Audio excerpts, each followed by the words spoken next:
부럽네요. 네.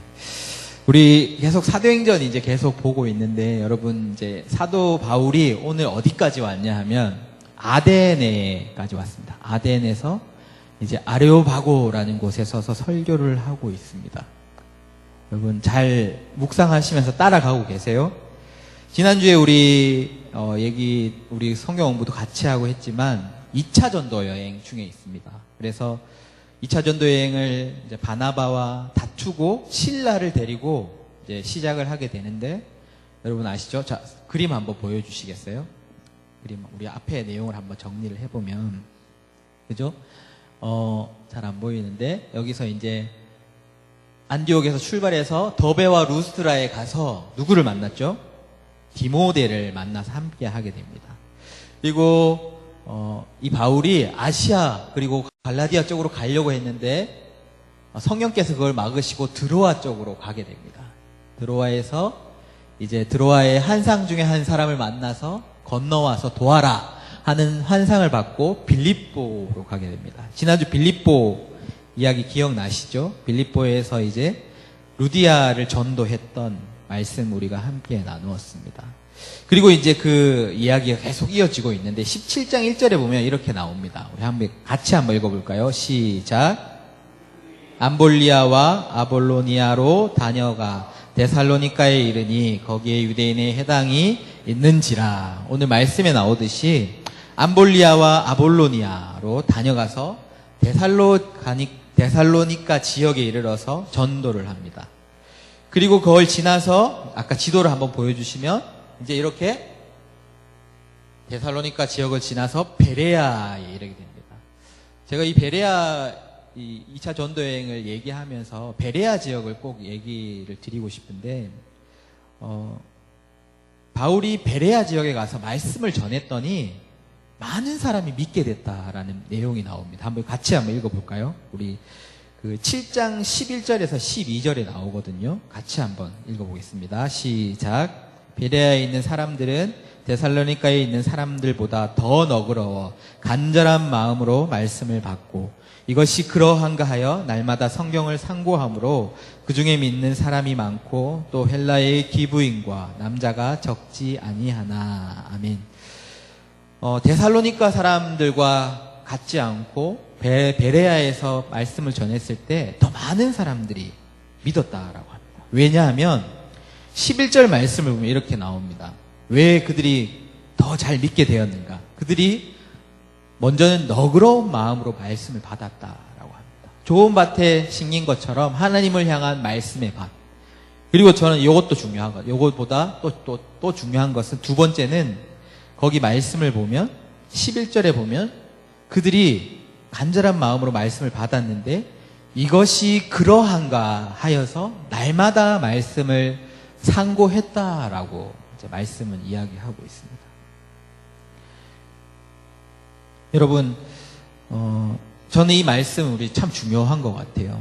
저희가 저번에 성경 공부했잖아요. 우리 수련회 때 성경 공부를 하면서 그 성경 연구의 핵심은 질문하는 거라고 얘기했거든요. 우리가 성경을 열심히 읽고 거기에서 우리가 질문을 해야 된다. 베레아 사람들이 그랬습니다. 너그러운 마음으로 말씀을 받아들이고 이것이 그러한가 라고 질문했습니다. 정말 이 말씀이 그러한가 라고 하면서 날마다 그 말씀을 상고했다라는 것이죠. 그렇게 했더니 그 중에 믿는 사람들이 많아졌다라는 겁니다. 저는 이것이 우리 수련회 때 우리가 같이 말씀을 연구했던 방법이거든요. 그냥 말씀을 읽고 좋은 말씀 넘기는 게 아니라 이것이 정말 그러한가, 무조건 의심해라 이런 얘기가 아니라 그 말씀은 우리가 묵상하고 다시 되뇌이면서 하나님의 말씀을 따라가는 그것 가운데 베레아에서는 다른 곳보다 믿는 사람들이 많아졌고 정말 하나님께서 그들 가운데 은혜를 주셨습니다. 여러분 한번 따라해 보십시오. 이것이 그러한가. 성경 읽을 때 여러분 꼭 기억하십시오. 성경을 그저 좋은 말씀 이렇게 한번 읽고 딱 끝나는 게 아니라 정말 하나님의 말씀이 나에게 어떤 말씀을 주시는가, 정말 이것이 어떤 증거가 있는가 라고 질문하고 묵상하고 하나님께 묻고 나아갈 때 하나님께서 우리에게 동일한 그 베레아의 은혜를 주실 줄 믿습니다. 제가 이 얘기를 꼭 하고 싶어서 이제 이 베레아의 이야기를 짚고 넘어가고요. 오늘 이제 바울이 베레아를 거쳐서 온 곳이 바로 아덴입니다. 보이시죠? 아덴에 왔습니다. 아덴에서 오늘 이제 원래는 16절부터 그 아덴에서의 전도의 이야기가 시작됩니다.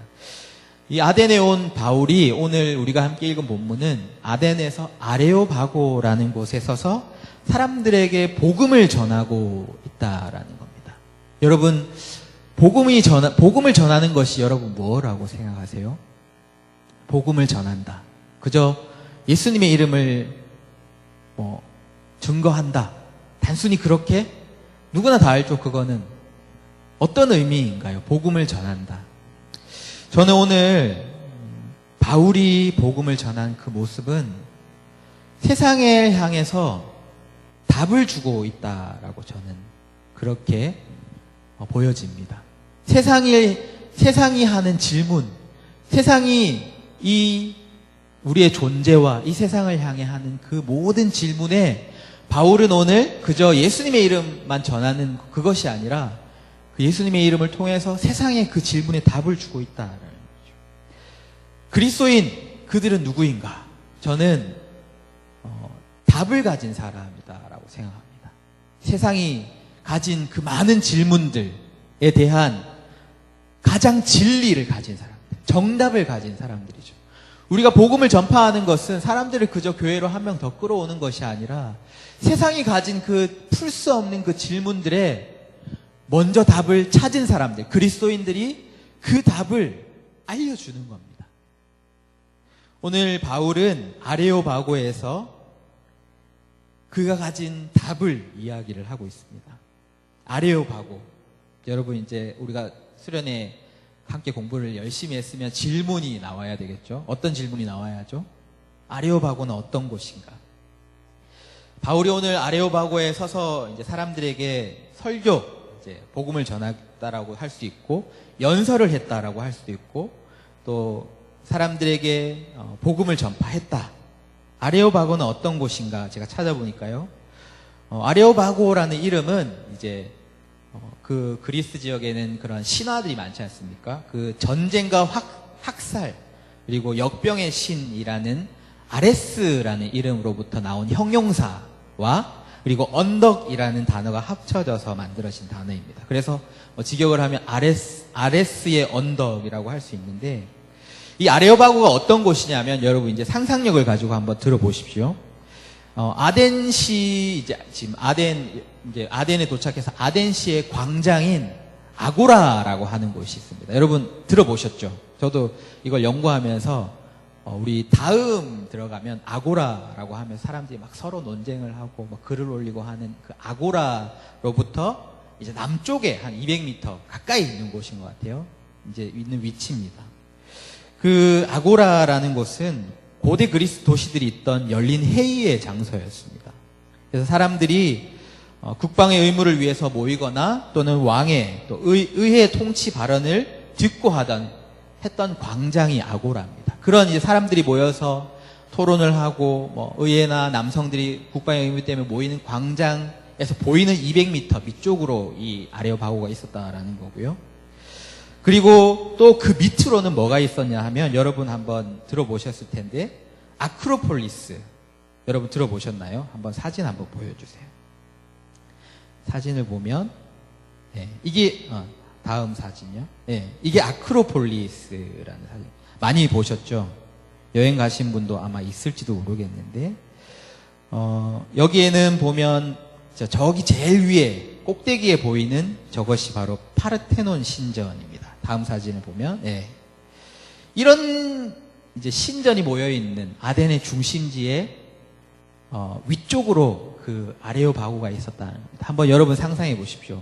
가장 중심지인 아고라 광장과 밑으로는 이 아크로폴리스 신전들이 많이 모여 있는 그곳에서 한 300m 위로 가면 북서쪽으로 가면 이 아레오바고가 있었다라는 것이죠. 정말 이 파르테논 신전은 유네스코 세계유산으로 지정되어 있는 이 아크로폴리스 도시가 그런 곳이었습니다. 여러분, 제가 이 얘기를 하는 것은 여러분 한번 그저 우리가 바울의 그 복음을 전했던 그 사람들, 여기가 아레오바고라고 생각하고 그 복음을 전했던 모습을 한번 생각해 보십시오. 저 위쪽으로는 정말 그 아데네 중심 광장인 아고라가 있고, 위쪽으로는 아크로폴리스라는 그런 신전들이 가득한 그 중간에 서서 많은 사람들이 바울을 향해 있습니다. 그리고 바울은 오늘 그들을 향해서 뭔가를 지금 얘기하고 있다라는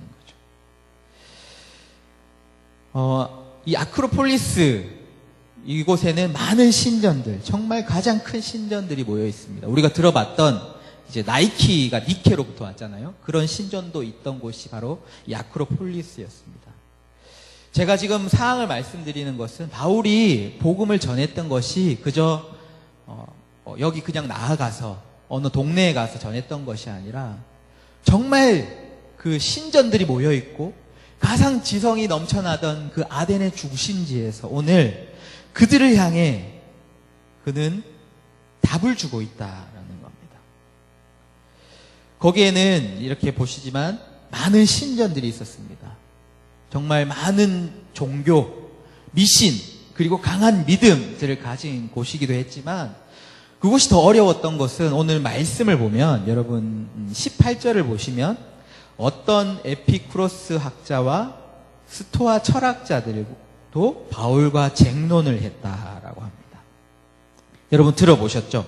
에피쿠로스 학파, 스토아 학파, 이 발생지가 바로 아덴이었습니다. 어쩌면 참 그곳은 굉장히 아이러니한 모습이기도 합니다. 여러분 생각해 보세요. 그 철학의 가장 중심지였던 그곳에 이런 아크로폴리스와 같은 많은 신전들이 있었다는 거죠. 지성을 추구하고 논리와 그런 사고를 하는 그 철학들을 가장 논리적으로 함께 논쟁한다라는 곳에 이런 신화와 같은, 미신과 같은 것들이 함께 섞여 있는 것. 그렇게 섞여 있던 것은 어쩌면 그들이 추구하는 그런 질문, 그런 답이 어쩌면 비슷했기 때문이다라고 생각합니다. 그래서 제가 한번 찾아봤거든요. 에피쿠로스 학파와 스토아 철학자들, 이 질문하는 것은 무엇인가? 근데 굉장히 어렵더라고요. 무슨 말인지 사실 알 수 없을 정도로 많은 정보가 있었습니다. 그런데 그들에게는 공통적인 질문이 있습니다. 왜 그런 질문을 하고 논쟁을 하고 많은 사상들을 이야기하는가? 그것은 그들에게 공통된 질문, 그것은 죽음을 바라보는 시각이었습니다. 우리에게 다가온 이 죽음을 우리가 어떻게 생각할 것인가? 좀 다르게 이야기하면 우리가 구원을 받을 수 있는 방법은 무엇인가? 이렇게 얘기할 수도 있습니다. 그래서 에피쿠로스 학파는 인생의 주된 목표가 쾌락인 겁니다. 왜냐하면 그들은 세상 만물은 영원 전부터 이런 원자들로부터 존재했었다라는 거죠. 그런 원자들의 우연한 집합이 의해서 이 세상이 생겨났다라고 이야기하는 겁니다. 그래서 우리가 가진 세상은 그렇게 의미가 없다라는 겁니다. 그래서 우리가 어쩌면 죽으면 원자들이 흩어지는 것 뿐이다. 소멸하는 것이다. 그래서 우리는 슬퍼할 일도 아니고 걱정거리도 아니다. 그냥 현실에 충실하면서 즐겁게 쾌락을 즐기면서 쾌락을 추구하기도 하고 또 어떤 사람들은 검소하게 살아야 한다라고 하기도 한 사람들이 에피쿠로스라는 것이죠. 그런데 그들과 같이 있었던 스토아 학파는 또 다른 이야기를 합니다. 어떤 이야기를 하냐 하면 그들에게는 가장 인생의 목표는 이성에 일치하는 겁니다. 이제 에피쿠로스 학파는 그런 물질에 관심을 뒀다면 이 스토아 학파는 이성에 관한, 그래서 그들은 자연 법칙, 이것은 자연 법칙을 우리가 순응하며 살아야 한다라는 것이죠. 우리가 우리에게 주어진 자연 법칙에 순응하며 사는 것이 인생이다라고 이야기하면서 그것을 그냥 우리가 금욕하면서 살자라는 것이 바로 스토아 학파의 주장이었습니다. 그래서 자연과 조화된 삶을 살아가자, 이런 주장을 하는 사람들이었죠. 뭐 제가 이제 이런저런 얘기, 잘 정리에 잘 안 되는 이야기지만 사실 그들이 다른 얘기를 하는 것 같습니다. 뭐 물질, 그래서 흩어져서 아무것도 아니다. 이성을 추구해야 되고 자연 법칙에 순응해야 한다라고 하지만 결국은 끝에 가보면 우리가 죽음을 어떻게 받아들일 것인가. 그리고 우리는 어떻게 그것으로부터 구원을 받을 것인가. 이것이 바로 그들의 테마였어요. 핵심이었습니다. 그런데 결국은 이런 아르테논 신전과 미신들, 신화들이 같이 존재할 수 있었던 것은 결국은 그들이 끝에 하는 질문은 다 같다라는 거죠. 우리가 지금 맞이한 이 죽음, 우리가 어떻게 답을 할 수 있을 것인가. 서로의 다른 목소리로 이야기를 하고 어떤 사람들은 그들이 만든 믿음, 신앙을 가지고 더 높은, 더 큰 신전들을 만들고 그곳에 있었다라는 겁니다. 오늘 바울이 서서 복음을 전한 곳은 바로 이런 곳이었습니다. 아레오바고, 아덴. 그곳은 어떤 것보다 더 큰 신전들이 있었고 어떤 것보다 더 많은 철학의 탐구가 있었던 곳입니다. 그런데 결국은 그들은 이 질문에 대한 답을 해결하지 못했기 때문에 더 많은 이야기와 쟁론과 많은 신전들을 만들 수밖에 없었던 것 같습니다. 사실 이런 모습들이 더 지금은 유네스코의 세계 유산, 정말 우리가 높이 우러러보는 것이지만 결국은 그들이 당면한 인생의 문제, 죽음의 문제를 해결하지 못했기 때문에 그들이 할 수 있었던 발버둥이 아니었겠습니까? 아덴과 그리고 아레오바고에 대한 이야기를 제가 길게 장황하게 했습니다. 제가 이런 이야기를 드린 것은, 이런 자세한 이야기를 살핀 것은 지금 우리가 살아가는 세상과 크게 다르지 않다라는 생각을 했기 때문입니다.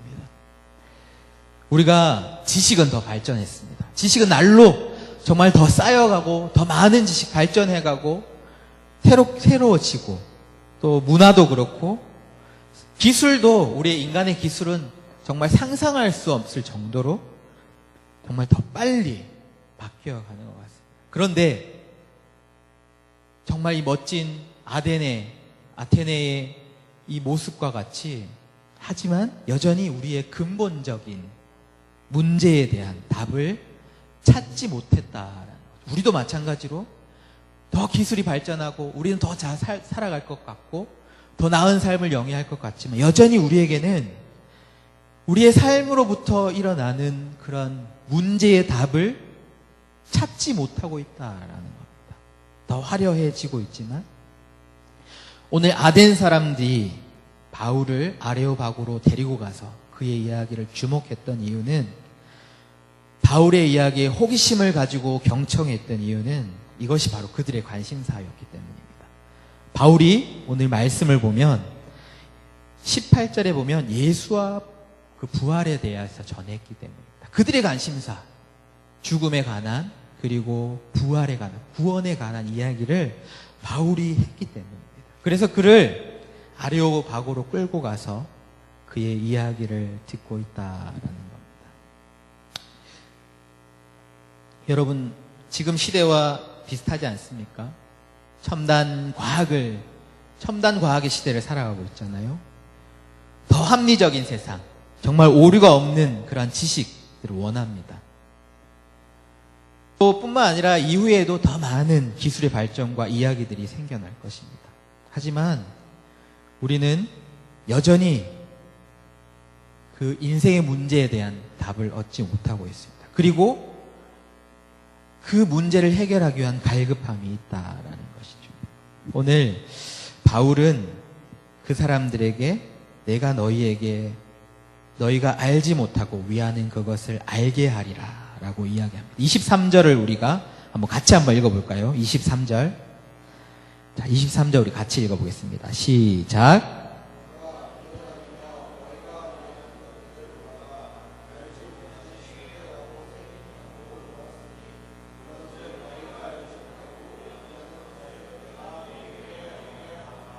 아멘.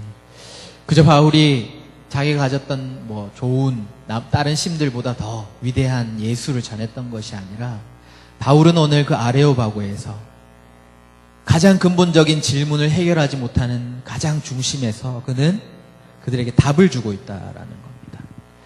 여러분, 우리에게도 많은 질문들이 있지 않습니까? 또 아까 전에 우리 찬양 리더도 얘기했지만 결혼은 어떻게 해야 하고 우리는 어디로 가야 하고 어떻게 살아야 하고, 여러분 그 질문에 답을 여러분 제가 뭐 이쪽으로 가고 이건 더 좋고 이렇게 하면 여러분 그게 답이 될 것 같습니까? 결국은 우리는 평생 여전히 동일한 질문을 하고 답을 찾으며 살아갈 것입니다. 오늘 바울은 그저 내가 더 좋은 종교를 소개하고 전도하고 하는 것이 아니라 정말 그들이 가졌던 인생의 답을 그들에게 이야기를 해준다라는 겁니다. 오늘 23절에 내가 너희에게 알게 하리라 라고 말씀하면서 이야기를 합니다. 그리고 22절에 보면 이렇게 얘기합니다. 아레오바고 가운데 서서 말하되 아덴 사람들아 너희를 보니 범사에 종교심이 많도다. 내가 두루다니며 너희가 위하는 것을 보다가 알지 못하는 신에게라고 새긴 단도 보았다라고 그는 이야기를 하고 있습니다. 바울이 범사에 종교심이 많다라고 그들에게 이야기를 합니다. 내가 보니까 저기 가니까 어떤 단이 있던데 거기에 이렇게 쓰여 있더라고. 알지 못하는 신에게라고 이야기하면서 너희가 정말 어떤 절대자를 추구하는 그런 종교심을 내가 보았다라는 거죠. 바울이 정확하게 그들의 모습을 찔렀습니다. 그들의 종교성, 우리가 그런 종교성을 가진 사람들이다라는 거죠. 우리 수련회 때 그런 질문이 있었습니다. 다른 종교를 어떻게 봐야 하나? 왜 다른 종교들이 생겨나고 그런 많은 미신들이 있을까? 우리 가운데 우리 인간이라는 사람들은 그런 종교성이 있는 사람들입니다. 여러분, 어떤 절대자를 향한 갈급함과 추구함을 가질 수밖에 없는 존재라는 거죠. 왜냐하면 그 절대자가 우리를 만들었기 때문이다. 아덴에 더 많은 신들이 있어서 신화가 생겨나고 그런 많은 신전이 생겨난 것이 아니라 우리 모두는, 인간은 그런 종교성을 가진 존재라는 거죠. 절대자에 대한 갈급함, 그것을 가진 사람들, 그것을 가지고 살아갈 수밖에 없는 존재다라는 것입니다. 여러분, 뭐 아덴, 그 아크로폴리스, 그곳에 신전이 많았다라고 하지만 사실 여러분 우리나라만큼 미신이 많은 나라 있겠습니까? 동일하거든요. 우리나라 정말 어떤 나라보다 미신이 많은 나라. 왜냐하면 우리가 그런 존재입니다. 절대자를 추구하고 절대자를 향한 갈급한 마음들. 그런데 그들은 알지 못하는 신들만을 찾을 뿐이다라는 거죠. 우리나라 뿐이겠습니까? 옆에 일본, 우리 항상 얘기하지만 그 참 미신이 강한 나라라고 이야기합니다. 일본, 그죠? 또 인도, 정말 인구 수보다 정말 더 신들이 많은 나라. 저는 이 모든 것들, 뭐 우리나라뿐만 아니라 모든 인간들이 우리 안에 그런 종교성이 있다라는 거죠. 아덴의 사람들이 그런 것처럼 정말 우리 안에 정말 어떤 절대 존재를 향한 갈급함, 그것을 종교성이라고 오늘 바울은 표현했던 것 같습니다. 그리고 바울은 그들이 가지고 있는 갈급함, 그리고 인생의 문제에 대한 그 질문에 답을 줍니다. 제가 처음에 얘기했듯이 그리스도인들은 답을 가진 사람들, 답을 줄 수 있는 사람들입니다. 그 답을 가졌던 바울은 오늘 예수와 예수님의 부활에 대한 이야기를 전합니다. 23절에 내가 그것을 너희에게 알게 하리라 라고 시작하면서 24절부터 31절까지 그 답을 정말 멋있게, 저는 정말 멋있게 바울이 그들에게 딱 선포했다라고 이렇게 딱 상상 가운데 이야기하거든요. 우리가 한번 그런 바울의 마음을 가지고, 내가 그들이 가진 질문에 우리가 답을 준다라는 마음을 가지고 우리 24절부터 31절까지 교독으로 우리 같이 한번 읽어보겠습니다. 제가 먼저 읽고 여러분들이 한 절씩 읽고 24절부터입니다. 이렇게 이야기합니다. 내가 너희에게 알게 하리라. 우주와 그 가운데에 있는 만물을 지으신 하나님께서는 천지의 주제시니 손으로 지은 전에 계시지 아니하시고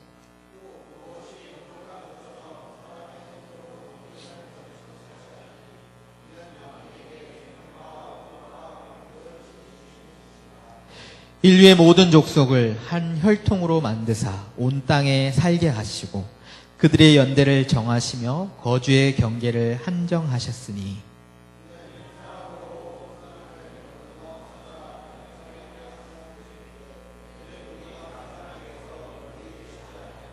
28절은 같이 읽겠습니다. 시작. 우리가 그를 힘입어 살며 기동하며 존재하느니라. 너희 시인 중 어떤 사람들의 말과 같이 우리가 그의 소생이라 하니. 제가 읽겠습니다. 이와 같이 하나님의 소생이 되었은즉 하나님을 금이나 은이나 돌에다 사람의 기술과 고안으로 새긴 것들과 같이 여길 것이 아니니라.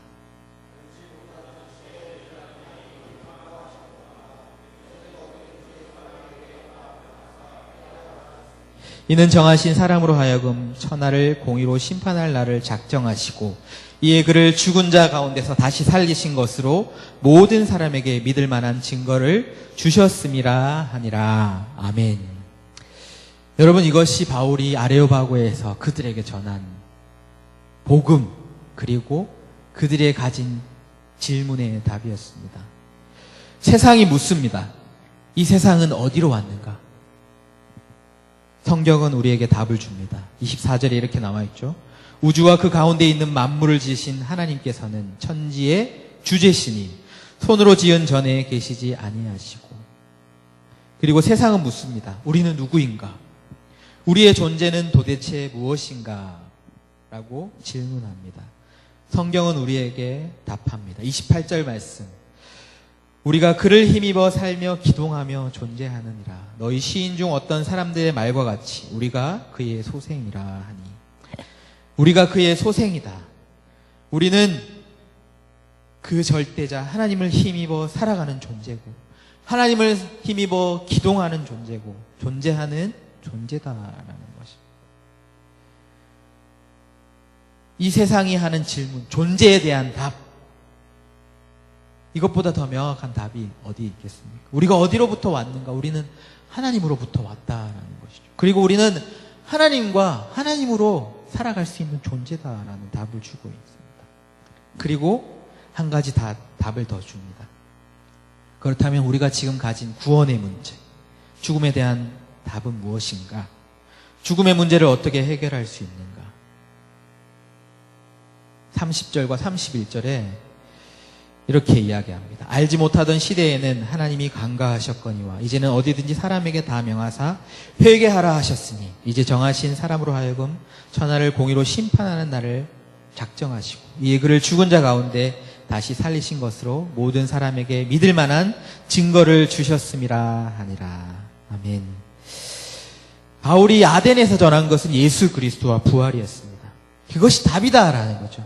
그것이 증거라는 겁니다. 하나님이 이 세상을 만드신 증거, 그리고 죽을 수밖에 없는 우리를 구원하신 증거, 그것이 바로 예수님, 모든 사람에게 이제 믿을 만한 증거를 주셨다라는 겁니다. 알지 못하던 시대에는 하나님이 간과하셨지만 이제는 예수 그리스도 가운데, 그 증거 가운데 우리가 회개하라라는 것을 답을 주셨습니다. 오늘 그 아덴의 많은 사람들과 같이 세상은 묻습니다. 길이 어디 있냐라고 묻습니다. 나는 누구인가? 내가 살아가는 이유는 무엇인가? 그리고 이 죽음의 모든 문제를 우리가 어떻게 해결할 수 있을 것인가? 우리가 가야 할 참 길이 어디 있는가? 그리고 바울은 하나님의 말씀, 바울을 통해서 하나님께서는 우리에게 그 답을 주십니다. 우리는 그 답을 가졌습니다. 예수 그리스도를 통해서 증거하셨습니다. 우리는 하나님으로 밖에 살아갈 수 없는 존재이고 예수님으로만 우리가 살아갈 수 있는 존재다라는 것입니다.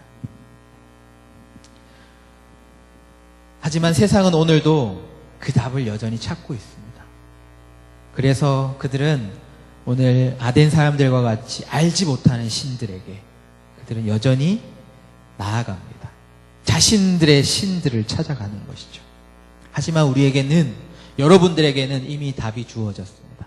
예수 그리스도의 십자가와 부활, 그것을 통해서 우리가 하나님으로 존재하고 하나님으로 기동하며 하나님으로 우리가 이 죽음의 문제를 해결하며 살아갈 수 있는 사람들이라는 것을 우리에게는 이미 답을 주셨다라는 것입니다. 우리는 그 답을 가진 사람들, 바로 그리스도인이다라는 겁니다. 예수 그리스도의 십자가와 부활을 통해 우리의 모든 삶의 답을 우리에게 주셨다라는 것입니다. 사랑하는 여러분, 우리는 그런 존재입니다. 하나님으로만 살아가는 존재. 여러분 믿으십니까? 그렇다면 하나님 말씀 가운데 하나님 앞으로 나아가십시오. 우리는 하나님으로 기동하며 하나님으로만 살아갈 수 있습니다. 내 삶의 길이 어디 있습니까? 자꾸 묻지 마십시오. 하나님 앞에 나아가십시오. 거기에 길이 있다라는 겁니다. 그곳에 여러분이 무슨 일을 해야 하는지 그것까지 세세하게 나오지 않지만 저는 믿습니다. 분명히 하나님 앞에 나아갈 때 우리가 나아가야 할 길들을 찾을 수 있습니다. 왜냐하면 그곳에 우리가 살아가는 이유가 있기 때문에. 여러분 하나님 앞에 나아가십시오. 예수 그리스도 우리에게 주신 그 십자가의 증거를 붙잡으십시오. 세상과 같이 자꾸 틀린 답을 찾는 것이 아니라 우리에게 주어진 진리, 그 참길 예수 그리스도를 붙잡으시기 바랍니다. 예수님 안에 그 모든 답이 우리의 삶의 길이 있는 줄로 믿습니다. 우리가 오늘도 우리가 그 예수님을 붙잡고 생명의 길로 행하시는 저와 여러분들이 되시기를 간절히 소망합니다. 함께 찬양